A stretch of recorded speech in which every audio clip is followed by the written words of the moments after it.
नमस्कार, मैं हूं हरिशंकर व्यास। सेंट्रल हॉल में आपका स्वागत है। इस बात का आंकड़ा फिर आया है कि विकास की होड़ में भारत सरपट दौड़ रहा है। दुनिया में सर्वाधिक तेज रफ्तार भारत की है। ताजा आंकड़े के अनुसार 2015-16 की आखिरी तिमाही में जीडीपी की अपनी रफ्तार के आगे चीन पिछड़ गया। कितनी बड़ी बात है ये। उस दौरान चीन में जहां विकास 6.7% की दर से बढ़ा, वहीं भारत में विकास दर 7.6% थी। सवाल है, क्या हम और आप भारत के नागरिक, कारोबारी इस हकीकत का एहसास कर रहे हैं? यह गंभीर और लाख टके का सवाल है। पहली बार ऐसा हो रहा है कि सरकार के आंकड़े आते हैं और उसके साथ टीवी चैनल पर बहस होती है कि यह गड़बड़ जाला है। आर्थिक जानकार इन आंकड़ों में छेद निकालते हैं। अपना मानना है कि आर्थिकी में सकारात्मक लक्षण इसलिए है क्योंकि चीन आदि देश थक गए हैं। उधर भारत में निफ्टी या बीएसई में दर्ज बड़ी कंपनियों और कारपोरेट भले बदहाल हो, लेकिन छोटी कंपनियां, छोटे काम धंधे शायद फल फूल रहे हैं। ताजा आंकड़ों के अनुसार जनवरी से मार्च के बीच वित्तीय कारोबार, रियल एस्टेट और पेशेवर सेवाओं में इजाफा हुआ। विनिर्माण क्षेत्र, व्यापार, होटल, परिवहन, संचार में बढ़ोतरी दर्ज हुई। खनन और कृषि क्षेत्र से अच्छी खबर आई।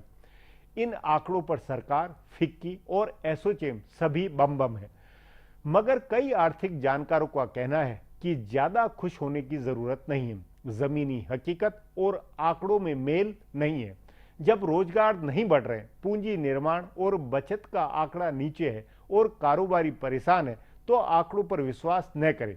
कुछ विश्लेषकों ने 4% से नीचे विकास दर को कूदा है।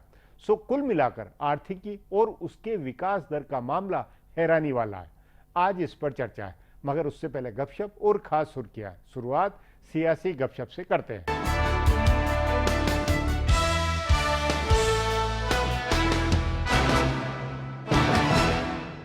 गुरुदास कामत ने कांग्रेस छोड़ दी। अजीत जोगी ने कांग्रेस पार्टी छोड़ने का ऐलान किया है। त्रिपुरा में कांग्रेस के 6 अराकीन असेंबली ने इस्तीफा दे दिया है और मेघालय के वजीर आला मुकुल संगमा ने सोनिया व राहुल गांधी को लिखा है कि पार्टी टूट सकती है। इसके बावजूद कांग्रेस में सब कुछ वैसे ही होगा जैसा पहले से तय किया गया है। जल्द ही राहुल गांधी को सदर बनाया जाएगा और वो अपनी टीम बनाकर काम शुरू करेंगे। पार्टी किसी दबाव में हालात जैसे हैं ऐसे बने नहीं रहने देगी। कांग्रेस के माहिरीन जराये का कहना है कि मुल्क के अलग अलग सूबों में कांग्रेस के अंदर चल रहे बहरान को लेकर आला रहनुमाओं में तबादला ख्याल किया गया है। इस तबादला ख्याल में यह तय हुआ कि किसी दबाव में पीछे हटना ठीक नहीं होगा। कांग्रेस के एक सीनियर रहनुमा ने कहा कि जब भी नया सदर बनता है तो पार्टी टूटती है। कांग्रेस की ऐसी तारीख रही है, वो जनता परिवार से भी ज्यादा बार टूट चुकी है। सोनिया गांधी भी सदर बनी थी, तब शरद पवार और बाद में ममता बनर्जी ने अलग पार्टी बनाई। उसके बाद जगन मोहन रेड्डी ने भी कांग्रेस छोड़कर अलग पार्टी बनाई। पीवी नरसिंह राव सदर बने थे, तब तिवारी कांग्रेस बनी थी। जीके मुपनार और के करुणाकरण ने भी अलग पार्टी बनाई थी। इंदिरा गांधी जब सदर बनी थी तब तो पार्टी जबरदस्त तरीके से तकसीम हुई थी, इसलिए ये कांग्रेस के लिए कोई नई बात नहीं है। कांग्रेस जनरल सेक्रेटरी दिग्विजय सिंह समेत कई सीनियर रहनुमा इस कोशिश में हैं कि कांग्रेस छोड़कर गए रहनुमाओं को वापस लाया जाए, लेकिन जगन मोहन रेड्डी को छोड़कर मुमकिन तौर पर किसी की वापसी नहीं होने वाली है। कांग्रेस के माहिरीन जराये के मुताबिक पार्टी रहनुमाओं ने अपनी तरफ से कोशिश कर ली है। किसी इलाकाई ने कांग्रेस में वापसी का इरादा जाहिर नहीं किया है। बताया जा रहा है कि जगन मोहन मजबूरी में कांग्रेस में लौट सकते हैं, लेकिन वो भी तब जब कांग्रेस आला कमान उन्हें आंध्र प्रदेश की कमान सौंपे, जैसे उनके वालिद वाईएसआर रेड्डी के पास होती थी। उनके साथ मुश्किल यह है कि उनके 1 दर्जन से जायद रुकने असेंबली टीडीपी में जा चुके हैं, इसलिए वो एक मजबूत खूंटा तलाश रहे हैं। उनके अलावा दिग्विजय सिंह ने शरद पवार और ममता बनर्जी को वापस लाने की बात कही थी, लेकिन दोनों रहनुमाओं की तरफ से इनकार है। पवार तो यूपीए इत्तेहाद में भी तभी रहना चाहते हैं जब सोनिया गांधी कमान में रहें। वो राहुल गांधी के साथ सियासी बातचीत करना नहीं चाहते, इसलिए जब तक वो कमान में हैं, तब तक एनसीपी का कांग्रेस में इंजमाम मुमकिन नहीं है। जहां तक ममता बनर्जी की बात है तो वो भी राहुल गांधी से काफी नाराज हैं। राहुल ने तशहीर में उन पर जाती हमले किए और राहुल ने ही ये तय कराया कि ममता बनर्जी की हलफबरदारी तकरीब में कांग्रेस का कोई रहनुमा न जाए। अंबिका सोनी को हलफबरदारी तकरीब में जाना था, लेकिन राहुल ने उन्हें रुकवाया। कांग्रेस पार्टी में राहुल गांधी के सदर बनने और कामराज मंसूबे की तरह तंजीम में भी तब्दीली करने की बहस है। राहुल की टीम से जुड़े रहनुमा इसकी तैयारी कर रहे हैं। बताया जा रहा है कि पुराने जनरल सेक्रेटरीज और वर्किंग कमेटी के मेंबरान में बहुत कम ऐसे हैं जिन्हें राहुल की टीम में जगह मिलेगी। कांग्रेस के माहिरीन जराये के मुताबिक ओहदेदारान की तकर्रुरी और वर्किंग कमेटी को अजसर नौ तश्कील दिया जाएगा। पहले की तरह नहीं होगा कि कुछ जनरल सेक्रेटरीज को बनाए रखा गया और कुछ को हटाकर नए चेहरे ला दिए गए।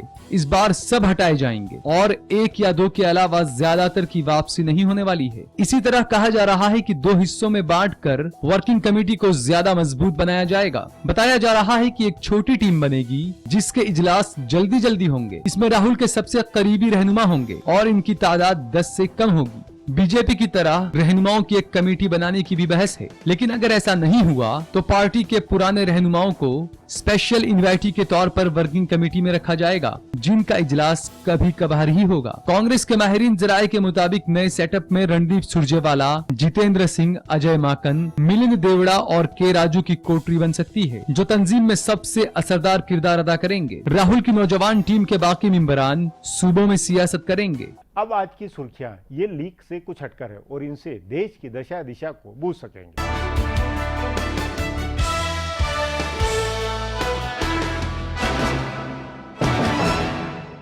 वजीर आजम नरेंद्र मोदी के अमेरिकी दौरे की शानदार शुरुआत हुई। अमेरिका ने हिंदुस्तान से चुराई गई तकरीबन 10 करोड़ डॉलर की कीमत की 200 मूर्तियां लौटाई। इस मौके पर अमेरिकी अटॉर्नी जनरल ने ब्लेयर हाउस में कहा कि अमेरिका ने हिंदुस्तान से चुराई गई धरोहर को लौटाने की शुरुआत कर दी है। वजीर आजम मोदी ने अमेरिका के कदम के लिए तारीफ करते हुए उसका शुक्रिया अदा किया। मोदी ने ब्लेयर हाउस में कहा कि ये खजाना हिंदुस्तान को वापस सौंपने के लिए वो बराक ओबामा इंतजामिया के तय शुक्रगुजार हैं। उन्होंने ये भी कहा कि गुज़िश्ता 2 साल में दुनिया के ममालिक ने हिंदुस्तान से चुराई गई धरोहरों को लौटाने की कोशिश शुरू की है। मोदी ने कहा कि इन मुजस्सिमा को देखकर लगता है कि हमारे आबा व अजदा साइंस और कला में कैसी महारत रखते थे। अपने अमेरिका दौरे के पहले दिन मोदी ने हिंदुस्तानी नजाद की खलाई मुसाफिर सुनीता विलियम्स और कल्पना चावला के खानदान के लोगों से मुलाकात की। मोदी ने पहले दिन अमेरिका के थिंक टैंक माने जाने वाले लोगों से वॉशिंगटन में मुलाकात की। आज वो अमेरिकी सदर बराक हुसैन ओबामा के साथ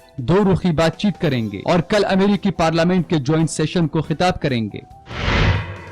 मरकजी वजीर नितिन गडकरी ने चीफ जस्टिस तीरथ सिंह ठाकुर के एक बयान पर एतराज जताया है और कहा है कि आईन के मुताबिक ही मुल्क चलाने की जिम्मेदारी तय की गई है। गडकरी ने कहा कि मुकन्निना और अदलिया के कामकाज का बंटवारा किया गया है। उन्होंने सवालिया लहजे में कहा है कि चीफ जस्टिस को अपनी बात कहने का हक है, लेकिन मुकन्निना और अदलिया पर सवाल उठाना कहां तक जायज है। गौरतलब है कि चीफ जस्टिस ने कहा था कि हुकूमतें अपना कामकाज करने में नाकाम हो रही हैं, इसलिए अदलिया को दखल देना पड़ रहा है। इसका जवाब देते हुए गडकरी ने कहा कि वो अदलिया की इज्जत करते हैं, लेकिन कहना चाहते हैं कि इक़्तिदार का कोई भी हिस्सा अपनी हदों को लांघता है तो ये जमहूरियत के लिए अच्छा इशारा नहीं है। उन्होंने कहा कि अगर मुंतखब की गई हुकूमतें ठीक ढंग से काम नहीं करती है तो अवाम उनको इक़्तिदार से बेदखल कर देती है।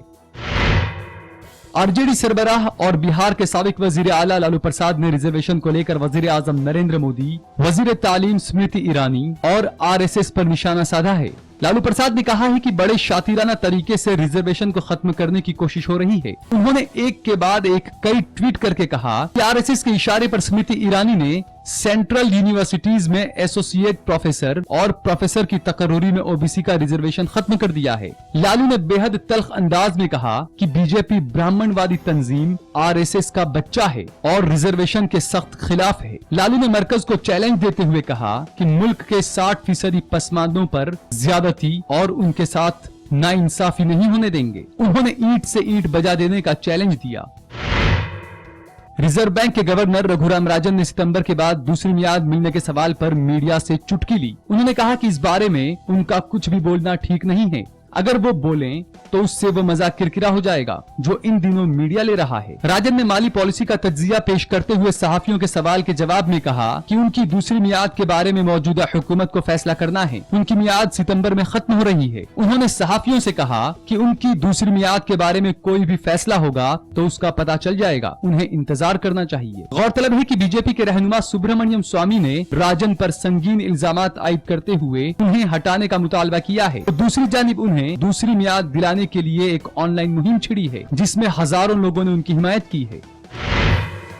रिजर्व बैंक के गवर्नर रघुराम राजन ने अंदाजे के मुताबिक पॉलिसी पर मबनी शरह सूद में कोई तब्दीली नहीं की है। इससे जुड़े हुए जायजे में राजन ने रेपो रेट 6.5% और रिवर्स रेपो रेट 6% पर बरकरार रखा। रिजर्व बैंक ने CRR में भी कोई तब्दीली नहीं की और इसे 4% पर बनाए रखा। पहले से ही अंदाजा लगाया जा रहा था कि घरानी बढ़ने के खदशे और आलमी बाजार में खाम तेल के बढ़ती कीमतों की वजह से शरह सूद में तब्दीली नहीं की जाएगी। आगे शरह सूद में तब्दीली के बारे में पूछे जाने पर राजन ने कहा कि वो डॉलर और रुपए दोनों की लिक्विडिटी पर नजर रखेंगे और इसी के मुताबिक आगे कदम उठाएंगे। माहिरीन का मानना है कि मॉनसून की हालत समझने के बाद RBI कोई पहल करेगा। फिलहाल अब एक ब्रेक है, फिर खुलासा होगा।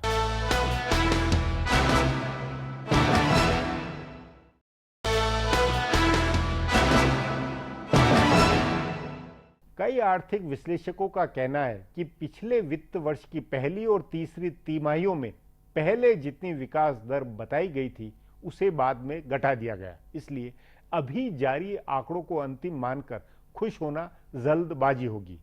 बैंक से कर्ज लेना निचले स्तर पर है, प्राइवेट निवेश नहीं बढ़ा है, पूंजी निर्माण की दर घटी है। इस पर आगे चर्चा करें, उससे पहले देखें मेरा यह खुलासा।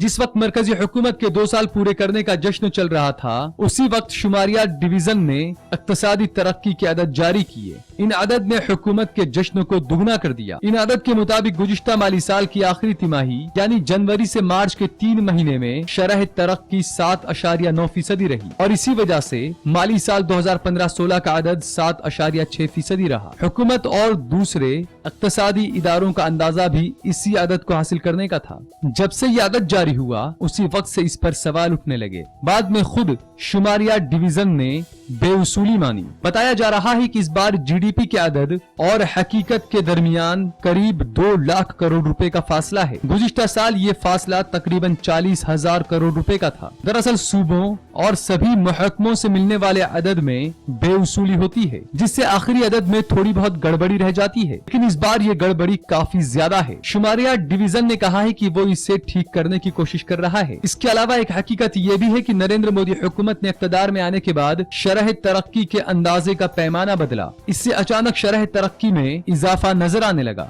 यूपीए हुकूमत के दौर में जिस पैमाने पर तरक्की की शरह का अंदाजा होता था, अगर उस पैमाने पर देखें तो ये शरह तरक्की 5% के आसपास रुकती है। इसलिए भी दुनिया के ममालिक में इस अदद को शको शोबे की नजरों से देखा जा रहा है। फिर भी अदद तो अदद हैं और उनकी बुनियाद पर ही इक़्तिसादियात में तेजी या मंदी नापी जाती है। इसलिए हिंदुस्तान हुकूमत अपनी पीठ थपथपा रही है कि उसने कमाल कर दिया। इस पैमाने पर आगे भी कमाल होने के इम्कानात हैं। 7.6% की तरक्की की शरह हासिल कराने में बड़ी कुर्बानी ज़राअत हल्के की रही। इस बार महकमे मौसमियात ने मामूल से बेहतर बारिश होने का अंदाजा जाहिर किया था। अगर बारिश अच्छी रहती है तो ज़राअत के हल्के में तरक्की की शरह तेज होगी, जिसका असर मौजूदा माली साल की शरह तरक्की पर नजर आएगा। इसके अलावा 7वें पे कमीशन और सूद की कम शरह की वजह से हुकूमत को उम्मीद है कि मांग बढ़ेगी। हुकूमत मांग की बुनियाद पर तरक्की की शरह बढ़ने के भरोसे में है, लेकिन ये तस्वीर का एक पहलू है। दूसरा पहलू ज्यादा चमकदार नहीं है। इसकी वजह यह है कि तेज रफ्तार शरह तरक्की के बावजूद रोजगार नहीं बढ़ा है।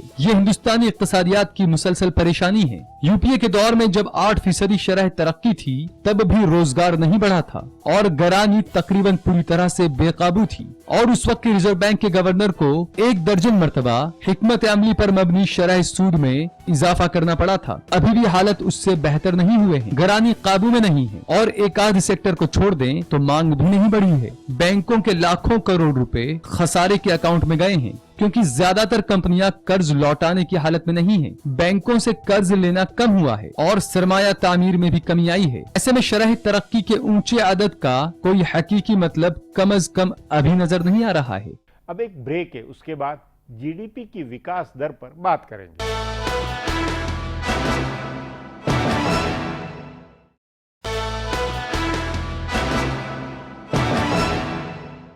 GDP में विकास की रफ्तार का ताजा आंकड़ा बताता है कि भारत की आर्थिकी फुदक रही है, मगर क्या सचमुच ऐसा है?